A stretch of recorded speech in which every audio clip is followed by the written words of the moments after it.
Hi friends, welcome to Jo's kitchen. நீங்கள் இன்னும் நம்ம ஜோஸ் கிச்சன் சேனலை சப்ஸ்கிரைப் பண்ணலையா?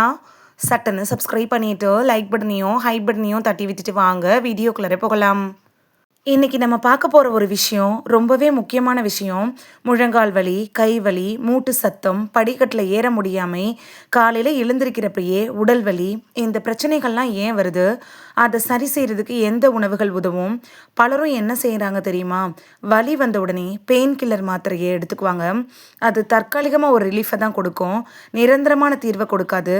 சில மணி நேரம் மட்டும்தான் அது நிவாரணத்தை கொடுக்கும். மூல காரணத்தை சரி செஞ்சாதான் முழுமையான நிவாரணம் உங்களுக்கு கிடைக்கும்.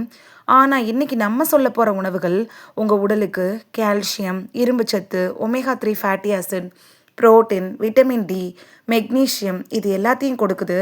இதனால் எலும்புகள், மூட்டுகள்லாம் பலமாகும். உங்களோட மூட்டு வலி, கை வலி, கால் வலி எல்லாமே சரியாகும். நீங்கள் இதை தொடர்ந்து ஒரு 5 நாட்கள் மட்டும் சாப்பிட்டாலே போதும், முழுமையான நிவாரணம் உங்களுக்கு கிடைக்க ஆரம்பிக்கும். உடல் ரொம்பவே லேசான மாற்றத்தை நீங்கள் உணர்வீங்க. இந்த வீடியோ உங்களுக்கு ரொம்ப யூஸ்ஃபுல்லாக இருக்கலாம். இந்த ஒரு வீடியோ உங்களோட ஹெல்த்தையே சேஞ்ச் பண்ணும். ஸோ வீடியோவை ஸ்கிப் பண்ணாமல் பாருங்கள் ஃப்ரெண்ட்ஸ். வாங்க வீடியோக்குள்ளே போகலாம். அது என்னென்ன உணவு, எப்படி சாப்பிடணும், எந்த நேரத்தில் சாப்பிடணும், யாரெல்லாம் அந்த உணவை தவிர்க்கணும் அப்படிங்கிற எல்லாத்த பற்றிய தெளிவான விளக்கத்தையும் நம்ம பார்த்துட்டு வந்துடலாமா? முன்னாடிலாம் 60 வயசுக்கு அப்புறம் தான் முழங்கால் வலிலாம் வந்துட்டு இருந்துச்சு. இப்போல்லாம் 30 வயசுலேயே இந்த வலி ஆரம்பிச்சிருது. முழங்கால் வலி இதுக்கு முக்கிய காரணம் கால்சியம் குறைபாடு, விட்டமின் டி குறைபாடு, உடற்பயிற்சி இல்லாத ஒரு உடல், அதிக உடல் எடை, புரோட்டீன் குறைபாடு, ஜங்க் ஃபுட் பழக்கம், ரொம்ப நேரம் உட்காந்து வேலை செய்கிறது. முக்கியமாக பெண்களுக்கு மெனோபாஸ்க்கு பிறகு எலும்புகள் பலவீனம் அடையுது. உடலில் இருக்கக்கூடிய எலும்புகள் மெதுவாக பலவீனம் ஆரம்பிக்கிறப்ப மூட்டுகளுக்கு இடையே ஆனால் அந்த கார்டிலேஜ் தேய்மானம் வர ஆரம்பிக்கும். இதனால கடக் கடக் அப்படிங்கிற ஒரு சத்தம், வீக்கம், கால்களில் எழுந்திருக்கிறப்ப ஸ்டிப்னஸ் இல்லாமல் படிக்கட்டுகளில் ஏறுறப்ப தவறி விழுறது, இது மாதிரியான நிலைமைகள்லாம் வரும். இது எல்லாமே அப்போ தான் ஆரம்பிக்குது.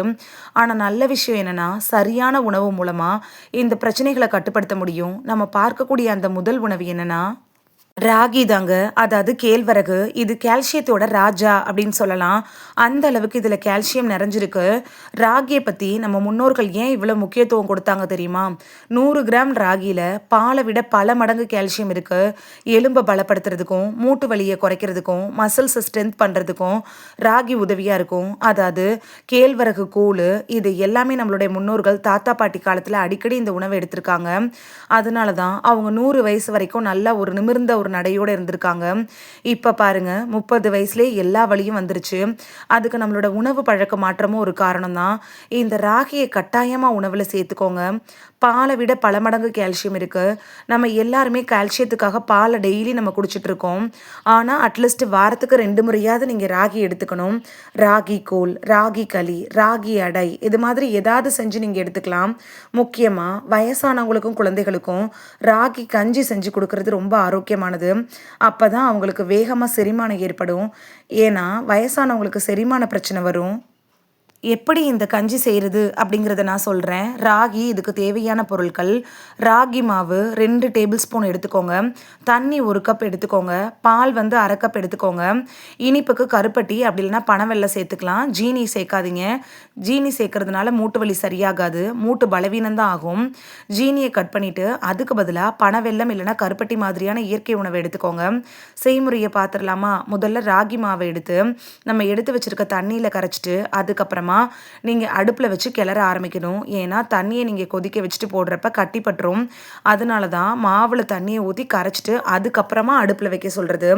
இப்போ கெட்டியாகாமல், அதாவது அடி பிடிக்காமல் இருக்கிறதுக்காக நல்லாவே கிளறி விட்டுட்டே இருங்க. அப்போ தான் அது நல்லா வெந்து வரும். வர வர கெட்டியாகிடும். வேணும்னா தண்ணி கூட இன்னும் கொஞ்சம் சேர்த்துக்கோங்க. அடுத்து நம்ம எடுத்து வச்சுருக்க பாலையும் சேர்த்து நல்லா கிளறி வெந்து வந்ததுக்கப்புறமா கடைசியாக அடுப்பை ஆஃப் பண்ணிவிட்டு கருப்பட்டி அப்படி இல்லைன்னா பனவெல்லம் சேர்த்துக்கலாம். இது நீங்கள் குடிச்சிட்டு வர்றது உங்களுக்கு ரொம்ப யூஸ்ஃபுல்லாக இருக்கும். எப்போ குடிக்கணும்னா காலையில் நீங்கள் குடிக்கிறது ரொம்பவே நல்லது. காலை உணவுக்கு பதிலாக இதையே நீங்கள் குடிச்சிக்கலாம். இதை குடிச்சிட்டு வந்தீங்கன்னா எலும்பு வலிமை பெறும், உடல் சோர்வு குறையும், வயிறு நிறைவாக இருக்கும். 60 வயசுக்கு மேலே இருக்கிறவங்களுக்கு ஒரு நல்ல சக்தியை தரக்கூடிய உணவாக இருக்கும். இதை கண்டிப்பாக வாரத்துக்கு 3 முறையாவது எடுத்துக்கோங்க. அடுத்த உணவு என்னென்னா அதுதாங்க எள்ளு. எள்ளு லட்டு வந்து டெய்லி நீங்க எடுத்துக்கலாம். எலும்புக்கு இயற்கையான கால்சியம் டேப்லெட் எடுத்தீங்கன்னா, அதுக்கு பதிலா நீங்க எள்ளு லட்ட எடுத்துக்கலாம். எள்ளு இருக்குல்ல, அது கால்சியம், மெக்னீசியம், ஜிங்க், ஹெல்த்தி ஃபேட்லாம் நெறையவே தன்னுள்ள வச்சிருக்கு. குறிப்பா பெண்களுக்கு மெனோபாஸ்க்கு அப்புறமா வரக்கூடிய எலும்பு பலவீனத்த குறைக்குது. இந்த ஒரு எள்ளு லட்டு இது உங்களுக்கு ரொம்ப யூஸ்ஃபுல்லா இருக்கும். எள்ளு லட்டு எப்படி செய்றதுன்னா, இதுக்கு தேவையான பொருட்கள் கருப்பு எள்ளு எடுத்துக்கோங்க. அதுதான் ரொம்பவே சிறந்தது. கருப்பட்டி எடுத்துக்கலாம். லேசா கருப்பு எள்ள வறுத்துட்டு, கருப்பட்டியோட சேர்த்து நீங்க கொஞ்சமா பவுடர் பண்ணிக்கலாம். கொரன்னு அடைச்சிட்டு கூடவே கருப்பட்டி சேர்த்து நல்லா உருட்டுனீங்கன்னா, லட்டு மாதிரி பதத்தில கிடைச்சிருக்கும். இத வீட்ல செய்ய முடியாதவங்க கடையில விக்கும்ல, அந்த எள்ளு உருண்டைய கூட நல்லா தரமானதா பார்த்து வாங்கிக்கோங்க. ஒரு நாளைக்கு 1 லட்டு எடுத்துக்கிட்டா போதுங்க. அதிகமா சாப்பிட வேணாம். அளவுங்கிறது ரொம்பவே முக்கியம். இத சாப்பிடுறதுனால என்ன நன்மை கிடைக்கும்னா, மூட்டு வலி குறையும், எலும்புக்கு ஒரு நல்ல அடர்த்தி கிடைக்கும், உடல் பலம் அதிகரிக்கும், முடி, பற்கள் எல்லாம் நல்லா ஸ்ட்ராங் ஆக்கும். அடுத்து 3வது பார்க்கக்கூடிய உணவு என்னன்னா, பாதாம் பால் தாங்க. பாதாம் பால் அப்டின்னா என்னன்னு கேட்காதீங்க. அதாவது பாலையும் பாதாம் வச்சு செய்யக்கூடிய ஒரு ரெசிபி தான் நம்ம பார்க்க போறோம். இது ரொம்பவே முக்கியமானது. நைட்டு தூங்குறதுக்கு முன்னாடி சூடான பால்ல பாதாம சேர்த்து நீங்க குடிச்சிட்டு வந்தீங்கன்னா, உங்க உடலுக்கு ஒரு நல்ல புரோட்டீன், கால்சியம், கொழுப்பு, மெக்னீசியம் இது எல்லாமே கிடைக்கும்.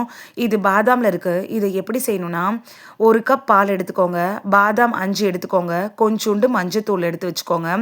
பாதாம நல்லா ஊற வச்சுட்டு, தோல நீக்கிட்டு, அரைச்சு அதுக்கப்புறமா பால் சேர்த்து, பாலை நீங்க கொதிக்க வச்சுட்டு, வெது வெதுப்பா இருக்கும்ல, அதில கொஞ்சூண்டு மஞ்சத்தூளும், தேவைப்பட்டுச்சுன்னா தேன் அப்படி இல்லன்னா பனவெல்லம், நாட்டு சர்க்கரை சேர்த்து குடிச்சிங்கன்னா, அதுதாங்க பாதாம் பால். வீட்ல செய்யக்கூடிய பாதாம் பால்.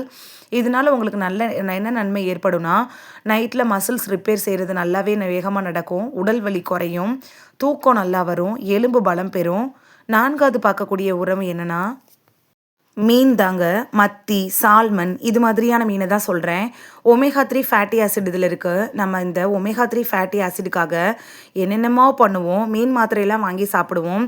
மீன் மாத்திரை கேப்சூல்ல இருக்கக்கூடிய ஃபிஷ் ஆயில் இருக்குல்ல, அந்த கேப்சூலு அத வாங்கி சாப்பிடுவோம். அதுக்கு பதிலா நம்ம இந்த சால்மன் மீன், மத்தி மீன் இதெல்லாம் சாப்பிடலாம். ரொம்ப சின்ன மீனா தான் இருக்கும். இதோட சக்தி ரொம்பவே பெருசு. இதில ஒமேகா 3 ஃபேட்டி ஆசிட் இருக்கு, விட்டமின் டி இருக்கு, கால்சியம், புரோட்டீன்லாம் நிறையவே நிறைஞ்சிருக்கு. இது எப்படி உதவுனா, ஒமேகா 3 வந்து உடல்ல இருக்கக்கூடிய இன்ஃப்ளமேஷன குறைக்குது. இதனால ஜாயிண்ட்கள்ல ஏற்படுள்ள அந்த ஸ்டிப்னஸ் குறையும், மூட்டு வலிய குறைக்கும். மூட்டோட இயக்கம் நல்லா ஆக ஆரம்பிக்கும். வாரத்துல எத்தன முறை நீங்க எடுத்துக்கலான்னா, 2 முறையாவது எடுத்துக்கிறது ரொம்பவே நல்லது. இது உங்களோட உடலுக்கு ஆரோக்கியத்த தரும். எண்ணெயில போட்டு பொரிச்செல்லாம் சாப்பிட வேணாம். குழம்பு வச்சு சாப்பிடலாம். இல்லன்னா அதாவது லைட்டா வேக வச்சுட்டு நீங்க சாப்பிடலாம். நெறைய எண்ணெய் ஊத்தி பொரிச்சு சாப்பிடுறதுனால உங்களுக்கு எந்த பலனும் கிடைக்க போறதில்ல. அதுதாங்க முருங்கைக்கீரை. முருங்கைக்கீரை கூட்டு மாதிரி செஞ்சு சாப்பிடலாம். இயற்கையாவே மல்டி விட்டமின் நமக்கு இயற்கை கடவுள் கொடுத்த வரம் அப்படின்னா இந்த முருங்கைக்கீரையில இருக்கு. மல்டி விட்டமின்ங்கிறது முருங்கைக்கீரையை தான் நான் சொல்றேன். நீங்க வெளியில மல்டி விட்டமின் டேப்லெட் வாங்கி சாப்பிட்டுருப்பீங்க. அதுல இருக்கக்கூடிய ஊட்டச்சத்துக்கள் எல்லாமே இயற்கையாவே முருங்கைக்கீரையில இருக்குதுங்க. முருங்கைக்கீரையை பத்தி எல்லாருக்கும் தெரியும். ஆனா அதோட உண்மையான சக்தி தெரியாது. இதுல வந்து calcium, iron, vitamin A, vitamin C, anti inflammatory நியூட்ரியன்ஸ்லாம் இருக்கு. இது ஏன் மூட்டு வலிக்கு ரொம்ப நல்லது அப்படின்னு சொல்றோம்னா, இது உடம்புல இருக்கக்கூடிய இன்ஃப்ளமேஷனை குறைக்க உதவுது. அதனால வலி, வீக்கம் எல்லாமே குறைஞ்சிரும். கை வலி, கால் வலி எல்லாமே குறையும். ரத்த ஓட்டத்தை மேம்படுத்தும். இதை எப்படி சாப்பிடணும்னா, முருங்கைக்கீரையை கூட்டு செஞ்சு சாப்பிடலாம். மதியான உணவோட சாப்பிடலாம். இல்லைன்னா முருங்கைக்கீரையை பவுடர் மாதிரி பண்ணி வச்சுட்டு டெய்லி சாதத்தில் கூட சேர்த்து சாப்பிடலாம். காலையில் வெறும் வயிற்றுல 1 கிளாஸ் வெது வெதுப்பான சுடு தண்ணியில் நீங்கள் இந்த முருங்கை இலை பவுடரை அரைச்சி வச்சுருப்பீங்களே, அதை கலந்து குடிக்கலாம். முருங்கை இலையை நிழல்லையே உலர்த்தி காய வச்சு பொடி பண்ணி எடுத்து வச்சுக்கிட்டிங்கன்னா இந்த ட்ரிங்க் குடிக்கிறதுக்கு உங்களுக்கு ரொம்ப யூஸ்ஃபுல்லாக இருக்கும். அடுத்து பார்க்கக்கூடிய உணவு என்னென்னா, இப்போ உங்களுக்கு ஒரு சிறந்த 5 நாள் டயட் பிளானை தான் கொடுக்க போகிறேன். நீங்கள் ஃபாலோ பண்ணிங்கன்னா 5 நாளில் உங்களுக்கு உங்களோட மூட்டு வலி குறையிறது நீங்களே நல்லாவே நடக்க ஆரம்பிப்பீங்க. ஃபர்ஸ்ட் நாள் காலையில் ராகி கஞ்சி எடுத்துக்கோங்க. மதியானம் முருங்கைக்கீரை கூட்டு, நைட்டு பாதாம் பால். 2வது நாள் காலையில் எள்ளு லட்டு எடுத்துக்கோங்க. அதோடைய பாலும் எடுத்துக்கோங்க. மதியானம் முருங்கைக்கீரை பவுடரை சாதத்தில் போட்டு எடுத்துக்கோங்க. நைட்டு முருங்கைக்கீரை சூப் மாதிரி எடுத்துக்கலாம். 3வது நாள் காலையில் ராகி கஞ்சி எடுத்துக்கோங்க. மதியானம் சால்மன் மீன், மத்தி மீன் இதில் ஏதாவது ஒரு மீன் எடுத்துக்கோங்க. நைட்டு பாதாம் பால் எடுத்துக்கலாம். 4வது நாள் காலையில் எள்ளு லட்டு எடுத்துக்கோங்க. மதியானம் முருங்கைக்கீரை கூட்டு. நைட்டு லேசான உணவோட பாதாம் பால் எடுத்துக்கலாம். 5வது நாள் காலையில் ராகி எடுத்துக்கோங்க. மதியானம் மத்தி மீன் எடுத்துக்கலாம். நைட்டு பால் ப்ளஸ் பாதாம் பாலில் மஞ்சள் சேர்த்து எடுத்துக்கலாம். இந்த மாதிரி 5 நாள் நீங்கள் ஃபாலோ பண்ணிங்கன்னா கண்டிப்பாக உங்களுக்கு மூட்டு வலி சரியாகிறதுக்கான வாய்ப்புகள் அதிகமாகவே இருக்குது. அடுத்து தவிர்க்க வேண்டிய உணவுகள் என்னென்னா, மூட்டு வலி இருக்கிறப்ப அதிகமாக எண்ணெய் சேர்க்கக்கூடாது. பேக்கரி ஃபுட்ஸ் எல்லாம் நீங்கள் அவாய்ட் பண்ணணும். Soft drinks, cool drinks, soda, 7அப்பு இதெல்லாம் நீங்கள் குடிக்கிறத அவாய்ட் பண்ணிடுங்க. அதிகமாக சர்க்கரை பயன்படுத்தக்கூடாது. சிப்ஸு இது மாதிரி பாக்கெட்டில் அடைக்கப்பட்டிருக்க ஜங்க் ஃபுட்ஸ் அவாய்ட் பண்ணணும். அதிகமாக உப்பு, சோடியம்லாம் கலந்துருக்க பொருட்களை நீங்கள் அவாய்ட் பண்ணிடுங்க. இந்த உணவுகள்லாம் தவிர்த்திங்கன்னா நல்லாவே உங்களுக்கு மூட்டு வலி சரியாக ஆரம்பிக்கும். இது நீங்களே உணர்வீங்க. ஒரு முக்கியமான லைஃப் ஸ்டைல் டிப்ஸு சொல்கிறேன், அதையும் ஃபாலோ பண்ணுங்கள். உணவு மட்டும் போதாது, இது கூடவே நீங்கள் முக்கியமாக 4 விஷயங்களை கண்டிப்பாக ஃபாலோ பண்ணணும். காலையில் சூரிய ஒளி ரொம்ப முக்கியம். ஏன்னா விட்டமின் டி நம்ம உடம்புக்கு ரொம்ப முக்கியம். நீங்கள் கால்சியம் நிறைந்த உணவுகள் என்ன தான் சாப்பிட்டாலும் அதோட முழுமையான சத்துக்களை உடலால் உறிஞ்ச முடியாது. உடலுக்கு விட்டமின் டி முழுமையாக இருந்தால் தான் அந்த கால்சியம் சத்தை உறிஞ்ச முடியும். அதனால் உடம்புக்கு விட்டமின் டிங்கிறது ரொம்பவே முக்கியம். நீங்கள் சூரிய ஒளியில் நிற்கணும். அடுத்து காளான் எடுத்துக்கலாம். இதில் விட்டமின் டி இருக்குது. அந்த உணவை நீங்கள் எடுத்துக்கோங்க. முட்டை எடுத்துக்கலாம். அடுத்த விஷயம் என்னென்னா, தினமும் நீங்கள் நடைப்பயிற்சி மேற்கொள்ளணும். 30 நிமிஷமாவது நீங்கள் லைட்டாக நடக்கிறப்ப உடல் நல்லா இயங்க ஆரம்பிக்கும். உடலுக்கு பிரச்சனைகள் வராமல் இது தடுக்கும். கண்டிப்பாக நீங்கள் எக்ஸசைஸ் செய்யணும். அதுக்காக நீங்கள் ஜிம்முக்கு போயெல்லாம் செய்யணும்னு அவசியம் இல்லை. ஹோம் ஒர்க் அவுட் மாதிரி சின்னதாக செய்யலாம். 3வது என்னென்னா, உடல் எடை அதிகமாக இருக்குன்னா அதை குறைக்கணும். அதிகமான உடல் எடை இருந்துச்சுன்னா உங்களுக்கு மூட்டு மீது அதிகமாக அழுத்தம் கொடுக்கறதுனால மூட்டு வலி இருந்துகிட்டே தான் இருக்கும். உடல் எடையை நீங்கள் கண்டிப்பாக குறைக்கணும். நடைப்பயிற்சி செஞ்சாவே ஆட்டோமேட்டிக்காக உடல் எடை குறைய ஆரம்பிக்கும். 4வது விஷயம் என்னென்னா, போதுமான அளவு தண்ணி குடிங்க. கார்டிலேஜ் அப்படிங்கிறது ஹைட்ரேட்டாக இருந்துச்சுன்னா உங்களுக்கு மூட்டு வலி குறையும். டீஹைட்ரேட்டாக இருக்கிறப்ப தான் மூட்டு வலி இருந்துக்கிட்டே இருக்கும். அதனால் ஒரு நாளைக்கு 3லேருந்து 4 லிட்டர் தண்ணி குடிங்க. ஒரு நாளைக்கு தேவையான தூக்கம் அப்படிங்கிறது 7லேருந்து 8 மணி நேரம் நீங்கள் கண்டிப்பாக தூங்கணும். இந்த விஷயம் எல்லாத்தையும் நீங்கள் ஃபாலோ பண்ணிங்கன்னா கண்டிப்பாக நல்ல ஒரு ஆரோக்கியத்தையும் மூட்டு வலி சரியாகிறதையும் உணர முடியும். இதில் யாரெல்லாம் அவாய்ட் பண்ணணும்னா, கிட்னி ஸ்டோன் இருக்கிறவங்க, லாக்டோஸ் அலர்ஜி இருக்கிறவங்க, ஃபிஷ் சாப்பிட்டா அலர்ஜி வரும் அப்படின்னு நினைக்கிறவங்க, டயாபெட்டிஸ் பேஷண்ட், நாள்பட்ட நோய்களுக்காக ட்ரீட்மெண்ட் எடுத்துகிட்டு இருக்கிறவங்க மட்டும் டாக்டர்கிட்ட அட்வைஸ் வாங்கிட்டு அதுக்கப்புறமா எடுத்துக்கிறது நல்லது. இந்த வீடியோவில் மூட்டு வலியை இயற்கையாக போக்கக்கூடிய உணவுகள் என்னென்ன அப்படின்னு தான் பார்த்தோம். இது உங்களுக்கு ரொம்ப யூஸ்ஃபுல்லாக இருந்திருக்கும் அப்படின்னு நம்புகிறேன். இந்த வீடியோ உங்களுக்கு பிடிச்சிருந்துச்சுன்னா லைக் பட்டனையும் ஹை பட்டனையும் தட்டி விடுங்க. இது உங்கள் ஃப்ரெண்ட்ஸுக்கு பயன்படணும் அப்படின்னு நினச்சிங்கன்னா ஷேர் பண்ணி விடுங்க. நிறைய பேர் சப்ஸ்கிரைப் பண்ணாமல் பார்க்குறீங்க ஃப்ரெண்ட்ஸ். நீங்களும் சப்ஸ்கிரைப் பண்ணிவிட்டு பார்த்தா நமக்கு பவர் கிடைக்கும். நீங்கள் சப்ஸ்கிரைப் பண்ணிவிட்டு பார்க்குறது இது மாதிரியான வீடியோக்கள் தொடர்ந்து போடுறதுக்கு எங்களை மோட்டிவேட் செய்கிற விதமாக அமையும் ஃப்ரெண்ட்ஸ். சப்ஸ்கிரைப் பண்ணுறதோடு மட்டும் இல்லாமல் பக்கத்தில் இருக்க பெல் ஐக்கானை கிளிக் பண்ணி ஆளுங்கிற ஆப்ஷனை கிளிக் பண்ணி வச்சிட்டிங்கன்னா நாங்கள் வீடியோ போட்ட உடனே நோட்டிஃபிகேஷன் உங்கள் செல்ஃபோனை வந்தடையும். நாளைக்கு வேறொரு ஆரோக்கியமான பதிவில் சந்திக்கலாம். தேங்க்யூ, பாய்.